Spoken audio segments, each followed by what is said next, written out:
Salutare dragi youtuberi!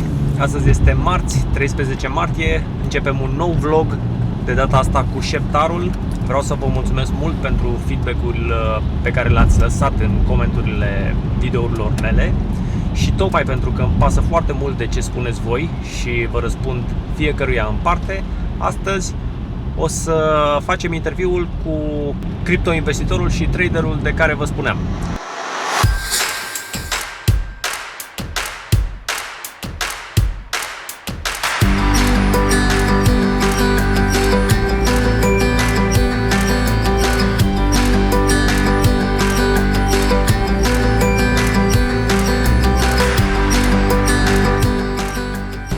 Am fost foarte surprins să văd cât de mulți dintre voi ați început să minați.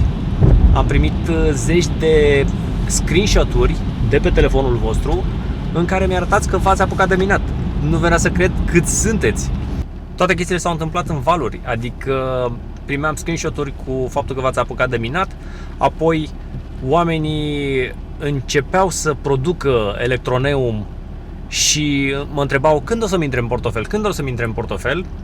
A trebuit să vă răspund fiecăruia în parte că aveți minim un payout de 5 Electroneum și vă vor intra. Apoi oamenii ajungeau la 10-12 Electroneum și tot îmi spuneau: dar uite-te, am minat atâta și nu au intrat. Ce se întâmplă? Andy, ce se întâmplă? Și abia astăzi au început să intre bani în portofel. La fiecăruia dintre voi vă spuneam: o firmă care are un market cap de 500 de milioane de dolari sau 400 de milioane de dolari nu poate să vă dați țeapă. Stați liniștiți. Și dacă voi o să-mi lăsați un feedback și o să-mi spuneți ce v-a plăcut sau ce nu v-a plăcut sau ce vă doriți să vedeți pe acest canal, eu vă promit că o să vă arăt cum să minați de 5 ori mai repede cu telefonul. Știți foarte bine din istoria noastră pe care o avem aici pe YouTube că eu nu mint. Și nu vă mint și nu vă dau clickbait-uri. Și tot ce spun, tot ce fac, mă țin de ce fac și de ce promit. Astfel încât dacă o să-mi dați un coment și să-mi spuneți părerea voastră, dacă sunt destule comenturi, vă promit că o să vă spun cum să minați de 5 ori mai repede cu telefonul. Ce îmi place la mașina asta sunt finisajele și felul cum BMW a păstrat stilul clasic, stilul tradițional bavarez. Îmi place foarte mult touchscreen-ul de aici, uite. Și ce nu-mi place la mașina asta este faptul că există chestia asta aici, vezi? Cold Warm. Chestia asta n-am înțeles-o niciodată, de ce o mașină cu control climatic să aibă și o chestie care ai rece și cald. Deci pe cuvântul meu, dacă înțeleg așa ceva, este peste puterea mea de înțelegere de ce au făcut inginerii de la BMW chestia asta. Adică asta e toată ideea cu clima, să-ți setezi temperatura și să nu mai umbli la ea. Vreau 24 de grade aici, 24. N-am nevoie să-mi dea rece și cald. Nu înțeleg chestia asta, pe cuvântul meu. Dacă știți chestia asta, vă rog frumos, spuneți-mi că n-am găsit, cât am căutat eu pe Google, nu am reușit să văd chestia asta, să înțeleg chestia asta.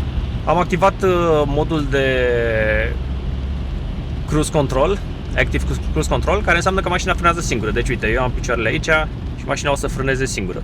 Asta e o chestie care îmi place foarte mult, îți eliberează foarte mult atenția. În momentul când o calci, am impresia că are o turbină mai mică și una mai mare și se duce. Uite, de exemplu, acum nu sunt pe sport și am călcat-o și ia uite. S-a dus, adică ai simțit tot cuplul mașinii cum te bagă în scaun. Nu e cine știe ce, adică are doar 265 de cai, dar totuși este suficient încât să te simți bine în ea, să simți puterea. Uite, am călcat-o și s-a dus. Și asta îmi place, deoarece acum 20 de ani, când eram și eu tânăr și abia mi-am luat carnetul, am avut un BMW 36, o pisicuță, geam pe far, cum vreți să-i ziceți, din 94 și era un 3.5 cu 6 cilindri, 24 de valve, 192 de cai și mi-a plăcut foarte mult mașina. Cel mai mult la mașina aia mi-a plăcut faptul că atunci când o călcai se ducea. Deci nu stătea, chiar se ducea. Și la vremea aia o mașină de 192 de cai, gândiți-vă, acum 20 de ani, era ceva deosebit. Adică chiar simțeai că ești acolo. N-am mai mers de 2 săptămâni cu șeptarul. a fost vreme frumoasă și am mers cu bicicleta. Chiar am mers cu bicicleta și ar trebui să fac niște vloguri și cu bicicleta. O să vă prezint bicicleta mea. Este electrică, are un motor de 1300 de W, o autonomie de 60 de km, o viteză maximă de 60 de km. Deci practic dacă îi dai blană se duce bateria într-o oră, dar mergi 60 de km. Salut! Salut! Suntem în mașină cu prietenul criptoinvestitor, căruia mi-ați cerut să-i adresez niște întrebări. Prima întrebare de la mine. De ce nu-ți putem vedea fața? Da, a fost la rugămintea mea pentru că țin la intimitatea mea și consider că o față nu aduce nimic în plus într-o discuție despre investiții și cripto. Adică poți să faci foarte mulți bani indiferent de fața care se ascunde în spate. Mi-am selectat toate întrebările de la voi și o să încep cu prima întrebare. Cine crezi tu că se află în spatele Bitcoin? Satoshi Nakamoto? Tu ești Satoshi? Da, nu sunt eu Satoshi, nu știu, poate ești tu Satoshi. Ideea e că până la urmă nu prea contează cine este Satoshi, contează foarte mult principiul din spate, faptul că blockchain-ul este o tehnologie extraordinară și care ne permite nouă ca investitori să facem bani. Bun, deci tu crezi că succesul monedelor virtuale este datorat blockchain-ului? Monedele virtuale nu ar fi apărut dacă nu ar fi apărut blockchain-ul. Blockchain-ul este tehnologia din spatele monedelor virtuale. Da. Criptomonedele sunt un rău necesar, dacă vrei. Blockchain-ul nu ar funcționa dacă nu ar exista și criptomonedele. Criptomonedele sunt ceea ce face ca blockchain-ul să funcționeze. Trebuie să existe o formă de recompensă pentru cei care participă activ în blockchain. Acum înțeleg și eu. Deci asta este legătura între blockchain și criptomonede. Faptul că ele sunt interdependente. Da, am putea vorbi foarte mult despre subiectul ăsta. Ideea este că sunt destul de mulți care se opun ideii de criptomonede, în special băncile, guvernele și așa mai departe, pentru că simt că pierd controlul lor. Chiar dacă nu le plac criptomonedele, sunt absolut necesare. Mulți au zis, de ce nu păstrăm tehnologia care într-adevăr este extraordinară și recunosc și ei că este extraordinară și să eliminăm criptomonedele. Sistemul nu poate funcționa fără criptomonede, pentru că acele criptomonede sunt incentivul ca sistemul să funcționeze. Am înțeles. Și pot să confirm și eu ce ai spus tu, și anume faptul că băncile se cam opun. Adică câteva firme din România care se ocupau de exchange-uri, Coinfluxul și Bitcoin România chiar le-au închis conturile, și ING și alte firme, alte bănci le-au închis conturile. Deci e clar că se simt oarecum amenințați, pentru că înțeleg că criptomonedele sunt viitorul. Ce se va întâmpla cu Bitcoin când va ajunge la capacitatea maximă și nu va mai putea fi minat? Din câte știam eu, cu cât te apropii de maximum supply, crește foarte mult dificultatea și nu ajungi să minezi tot. Spune-mi tu cum... Explicația e un pic mai lungă și mai complicată.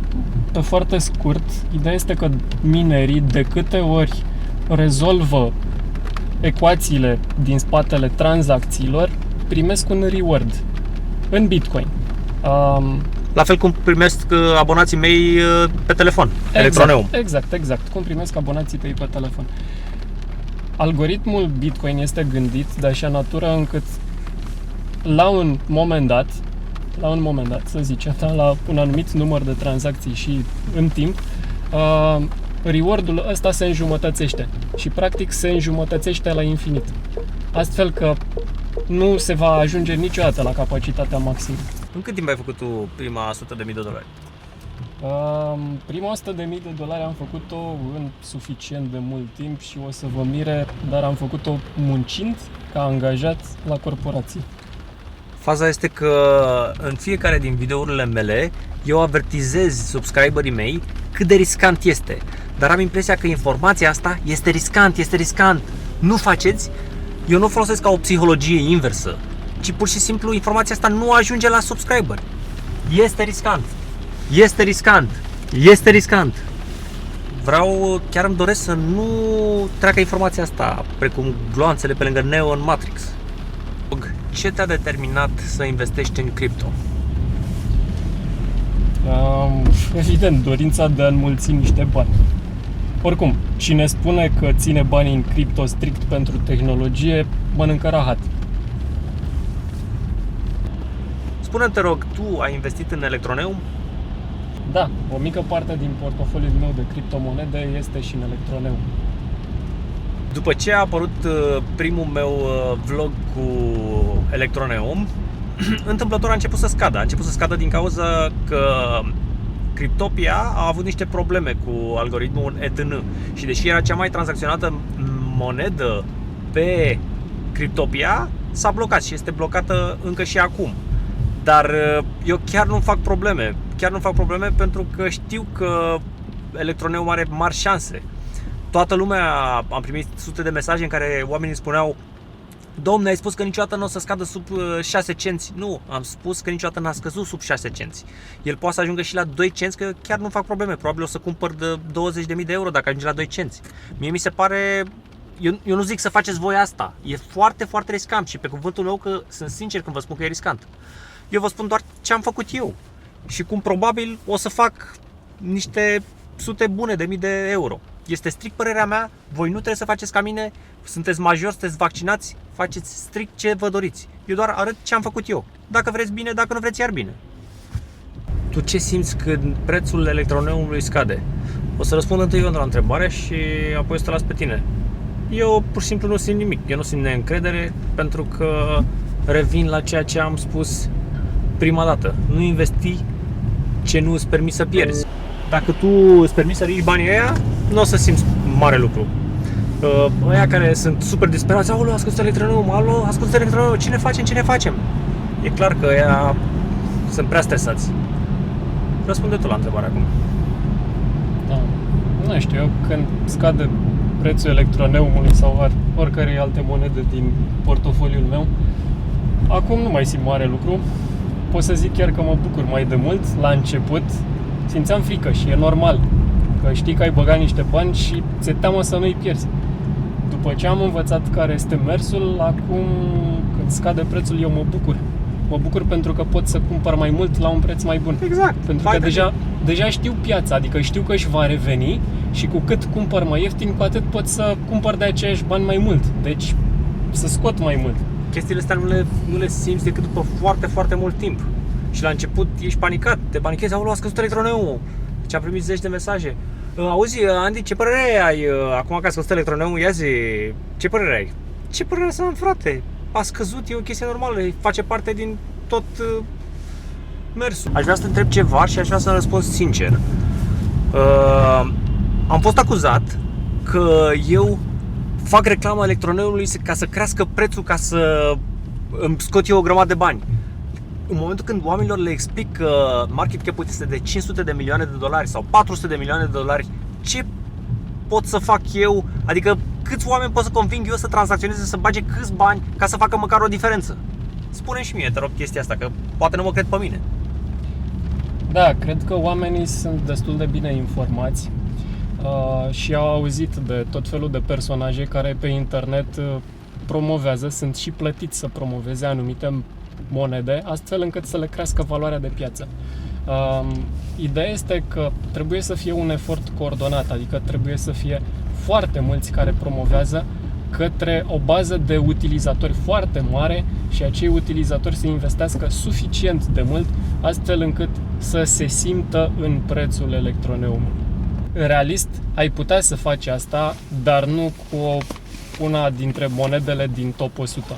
Poate undeva pe la o monedă de pe locul 1300-1400 din 1500 posibile. Bun, uite, da. O chestie foarte importantă. Câte criptomonede ai zis că sunt în total? 1500. 1500 de criptomonede. Pe ce loc este Electroneum? 40 și ceva? Depinde, variază. Bune, deci mie mi se pare amazing chestia asta. Sunt 1500 de criptomonede în total, în toată lumea. Electroneum e pe locul 40 și ceva și e 4 cenți. Mamă, frate, când o să fie Electroneum $10, o să nebunească toți care n-au investit în el. Îl repet încă o dată, ca să nu credeți că fac mișto. Este foarte riscant, este doar părerea mea. nu trebuie să faceți ca mine. Vă rog frumos. Nu vreau să fiu acuzat că din cauza mea ați pierdut banii. Hai că am ajuns la IDM, dăm repede un ping-pong și continuăm după aia, nu? Da, de acord. Punem un pariu pe cine câștigă de 10.000 de electroneu la ping-pong? Da, eu zic mai bine hai să jucăm pe un Bitcoin, că tot a scăzut prețul, acum scap ieftin. Bine, un Bitcoin să fie. S-a făcut.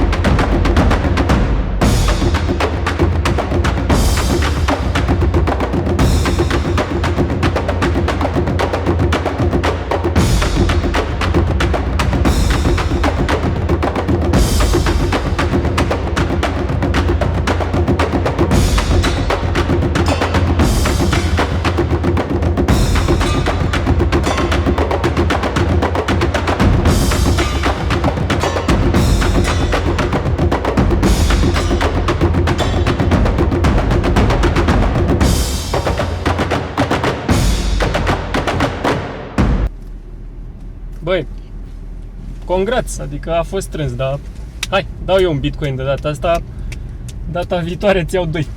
Cam așa am câștigat eu un Bitcoin la ping-pong.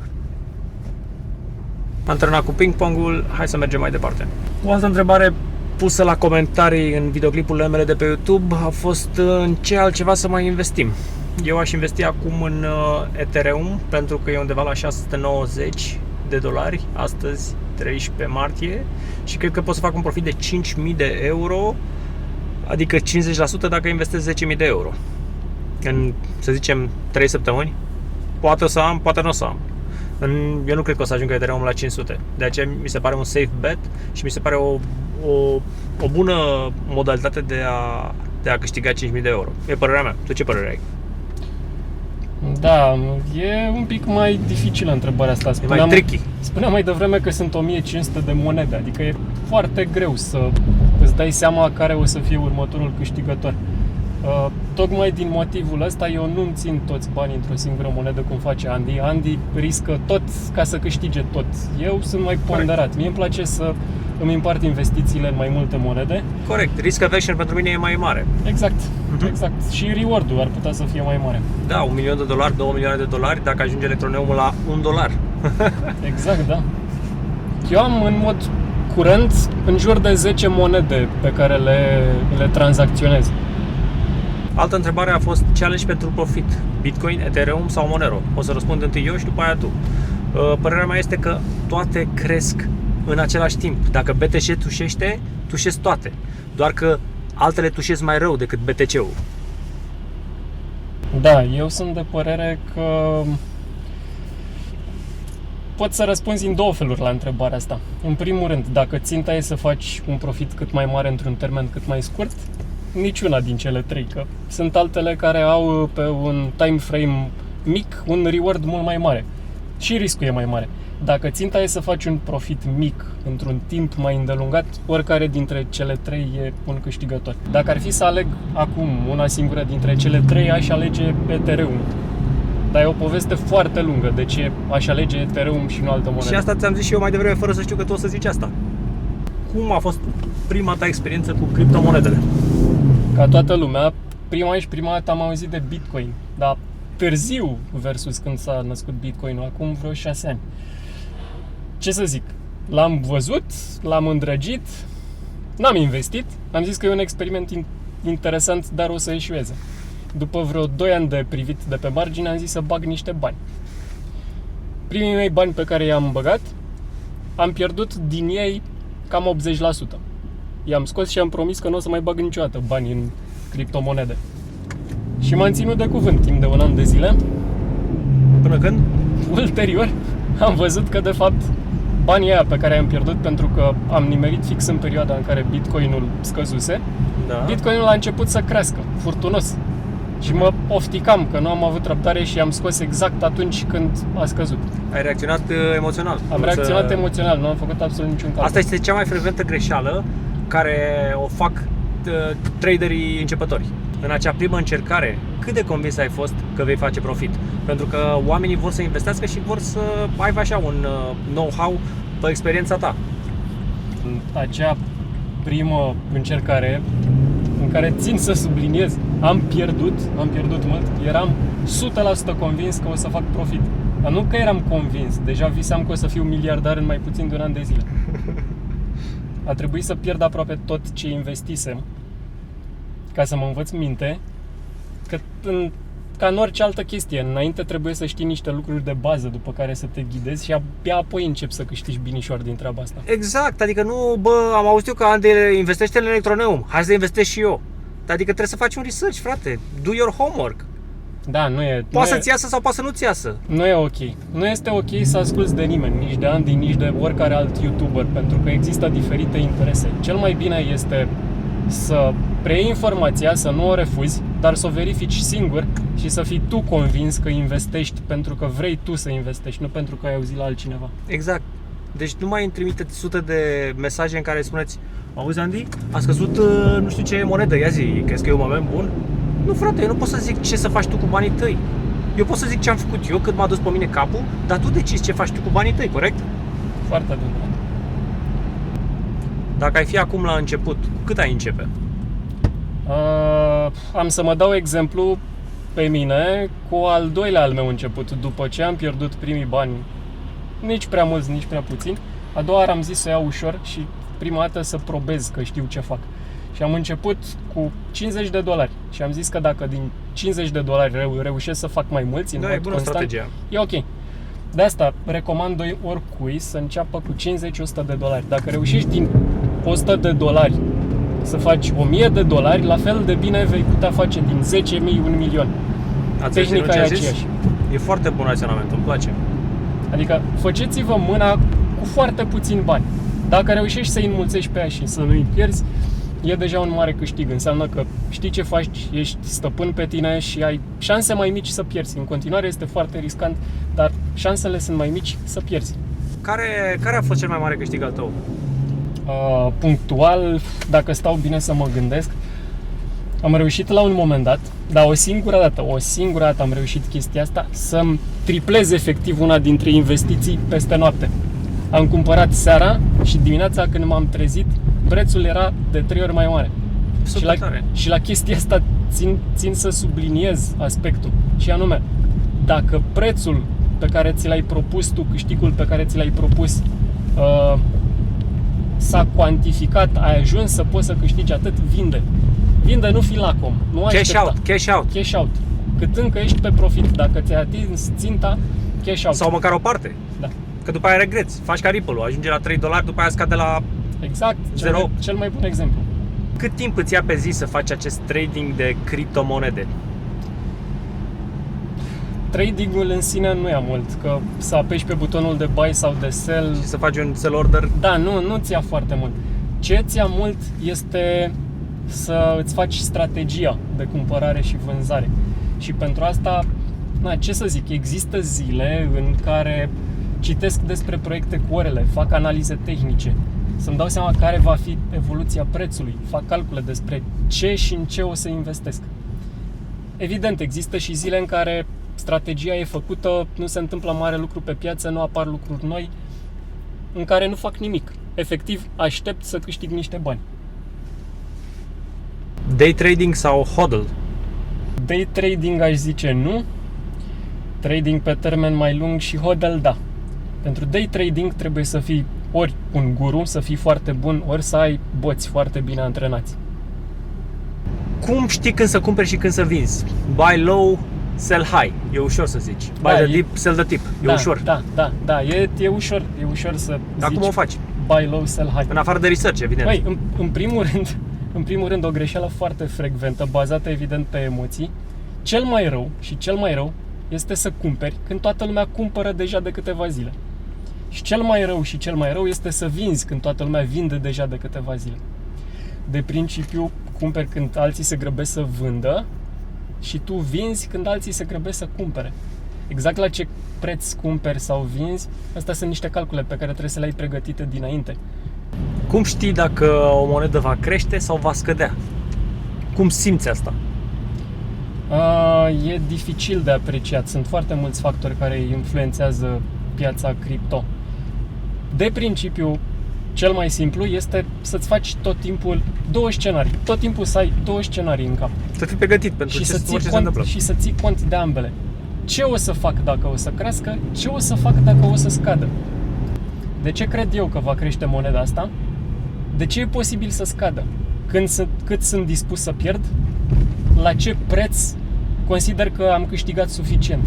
Și planul ăsta trebuie să-l faci dinainte să cumperi. Și abia apoi să te ții dumnezeiește de el. Să nu te lași influențat de emoții.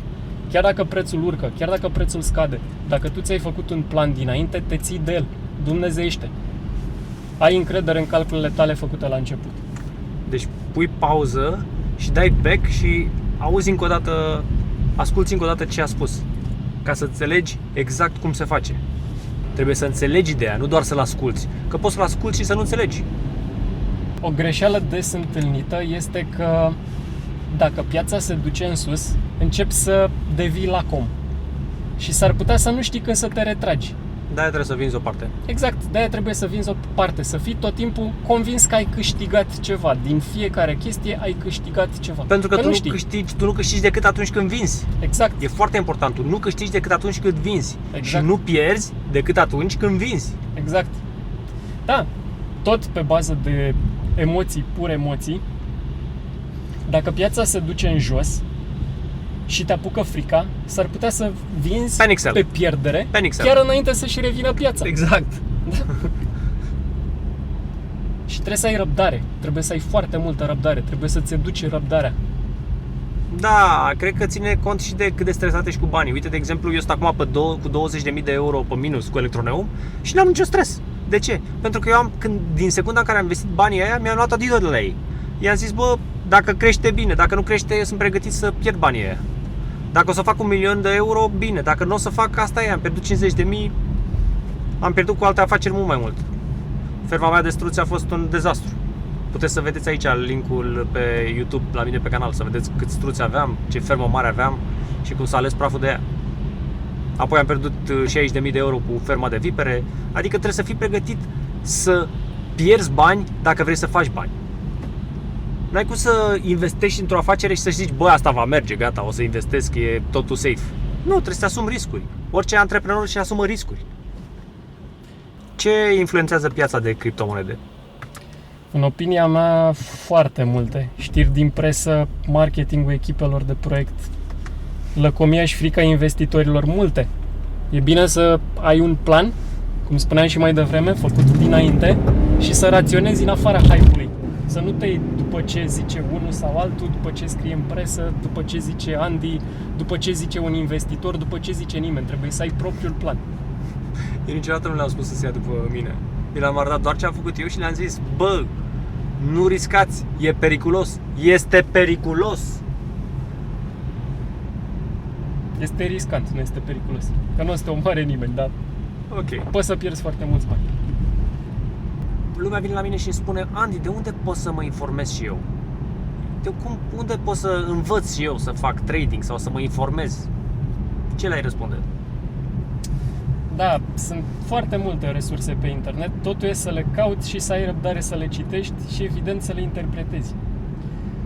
Dacă ar fi să înceapă de undeva, aș recomanda oricui o apucă pe drumul ăsta prima dată să învețe cum funcționează criptomonedele, ce este un portmoneu, un wallet și cum poți să-l securizezi de hoți, să nu îți pierzi cheia de la el. Trebuie să ai pentru că e foarte important, adică degeaba bagi niște bani într-o criptomonedă dacă rămâi fără ei. Și chiar zilele trecute mi-a scris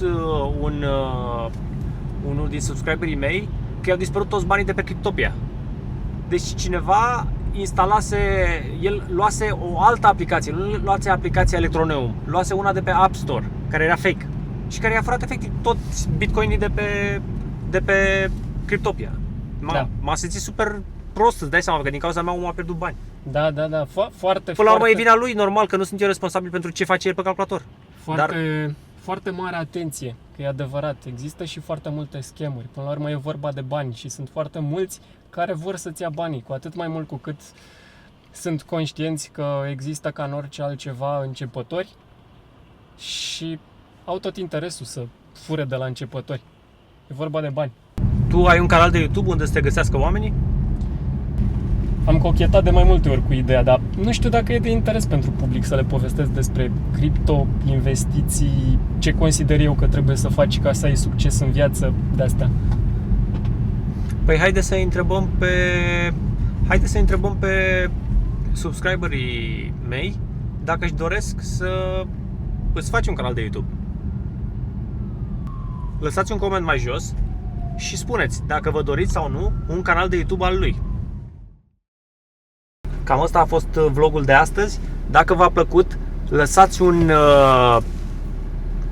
un share, un subscribe și doar dacă vreți să fiți anunțați când eu mai postez ceva, apăsați clopoțelul, notifications.